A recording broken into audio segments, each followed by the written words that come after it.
আমরা টপ 20 না টপ 10 এ থাকতে চাই এবং সার্ভিস কোম্পানি থেকে আমরা টপ 10 টপ 20 তে আসতে চাই। আয়োজনে দেশের ইন্টারনেট সেবাদাতা প্রতিষ্ঠানদের সংগঠন আইএসপিবি তাদের বিভিন্ন দাবি দেওয়া তুলে ধরেন। বিষয়টি আমলে নিয়ে যৌক্তিক সমাধানের আশ্বাস দেন বিটিআরসি। এবারের ব্রডব্যান্ড এক্সপোতে 10টি প্যাভিলিয়ন, 35টি মিনি প্যাভিলিয়ন এবং 20টি স্টল সহ বিশ্ববিদ্যালয়ের শিক্ষার্থীদের রোবোটিক্স ও আইটি ভিত্তিক প্রায় 25টি প্রদর্শনী চলবে বুধবার পর্যন্ত। শুভ ইসলাম, বাংলাভিশন, ঢাকা।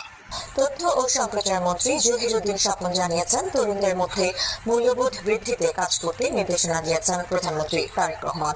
এই জন্য তথ্য মন্ত্রণালয় পরিকল্পনা গ্রহণ করেছে। রাজধানীতে রেসিডেন্সিয়াল মডেল কলেজে অনুষ্ঠিত বিতর্ক উৎসবের সমাপনী অনুষ্ঠানে এসব বলেন তিনি।